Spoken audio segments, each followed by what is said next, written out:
বিসমিল্লাহির রহমানির রহিম।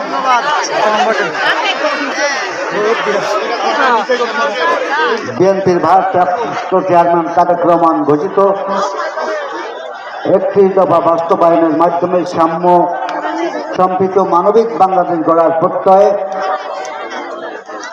এবং মুসলমান, হিন্দু, বৌদ্ধ, খ্রিস্টান সকল সম্প্রদায়ের মানুষের ভিতরে সম্প্রীতি বজায় রেখে রাখার যে উদাত্ত আহ্বান, সেই উপলক্ষে আজকে কুলাজামাল ইউনিয়ন কর্তৃক আয়োজিত সম্প্রীতি সমাবেশের সম্মানিত সভাপতি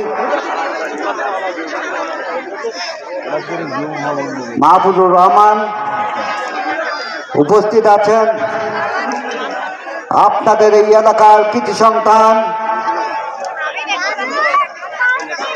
যিনি কালীগঞ্জের 11টি উপজেলায় অত্যন্ত জনপ্রিয়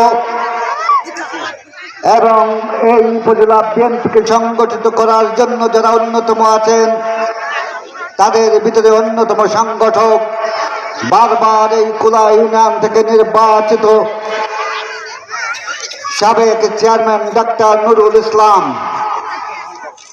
আজকের প্রধান বক্তা ডাক্তার নুরুল ইসলাম উপস্থিত আছেন। কালীগঞ্জ পৌর বিএনপির সম্মানিত সিনিয়র যুগ্ম আহ্বায়ক নজরুল ইসলাম টুটা, উপজেলার বিএনপির সম্মানিত যুগ্ম আহ্বায়ক শহীদুল ইসলাম সাইদুল, ইলিয়াস রহমান মিঠু, পৌর বিএনপির যুগ্ম আহ্বায়ক মোহাম্মদ আলী জিন্না, আনোয়ার কমিশনার জাভেদ আলী, ওয়াহেদ লস্কর সহ পৌর বিএনপির সকল পর্যায়ের নেতৃবৃন্দ এবং আমার প্রাণ প্রিয় সকল অঙ্গ সহযোগী সংগঠনের নেতৃবৃন্দ, আজকে অনেকের মনের অনেক কথা বলার ছিল এই কুলা ইউনিয়নে, এই জামাল ইউনিয়নে অনেকেই অর্ধেক অর্ধেক কথা বলেছেন, পুরোপুরি প্রকাশ করতে পারেন নাই। এই কুলা জামাল ইউনিয়নের এই মধ্যখানে যে অস্থিরতা, যে অরাজকতা তৈরি করা হয়, কারা করে তার কিছু উদাহরণ দিতে গিয়েছিল আপনাদের এই এলাকার নেতা জামিরুল ইসলাম, কিন্তু তিনিও পুরাপুরি বলতে পারেন নাই, বলেন নাই। কারণটা কি? কিসের এত ভয়? এই কুলা জামাল সন্ত্রাসের অভয়ারণ্য করে রাখা হয়েছে।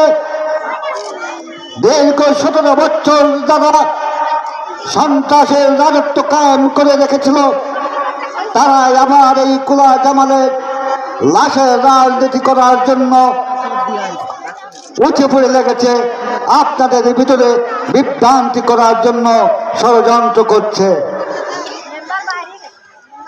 যারা 2008 সালের পর সোনার নৌকা দিয়ে তৎকালীন সংসদ সদস্য মান্নান সাহেবের হাত ধরে শেখ মুজিব শেখ হাসিনার গলায় ফুলের মালা দিয়ে আওয়ামী লীগে যোগ দিয়েছিল,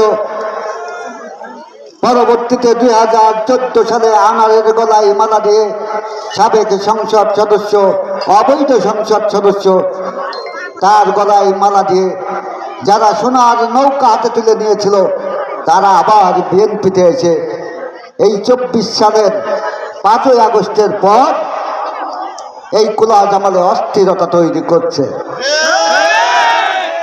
আজকে আমরা সম্প্রীতি সমাবেশ দেখেছি। এই সম্প্রীতি সমাবেশে মুসলমান, হিন্দু, বৌদ্ধ, খ্রিস্টান সবাই ঐক্যমত্যে পৌঁছেছি। এই কুলা জামালে তৎকালীন সেই আওয়ামী লীগের প্রেতাত্মারা যাতে আর সন্ত্রাসী কার্যকলাপ না করতে পারে, তার জন্য আমরা ঐক্যবদ্ধ, ঠিক কিনা? আজকে এমন একজন ব্যক্তিকে নিয়ে আপনাদের সামনে হাজির হয়েছি, কুলা ইউনিয়ন বিএনপির সংগ্রামী সাবেক সভাপতি, যার মতো ভালো মানুষ এই ইউনিয়নে খুঁজে পাওয়া কষ্ট। তিনি হচ্ছেন সরওয়ার হোসেন মোল্লা। এবং তার উপরে যারা হামলা করেছে, তার উপরে যারা সন্ত্রাসী কার্যকলাপ করেছে, এবং আমার এই জামাল কুলার ভিতরে, বিএনপির ভিতরে যারা ষড়যন্ত্র করে আভ্যন্তরীণ দ্বন্দ্ব বাজাতে চায়, তাদেরকে কিন্তু আমরা চিনি। তারাই সোনার নৌকা হাতে তুলে দিয়ে আওয়ামী লীগে যোগদান করেছিলেন, ঠিক কিনা? আজকে আমরা সেই আওয়ামী লীগের 17 বছরের যে রাজনীতি চলতো, সেই রাজনীতি জামাল কুলায় চলানোর চেষ্টা করা হচ্ছে।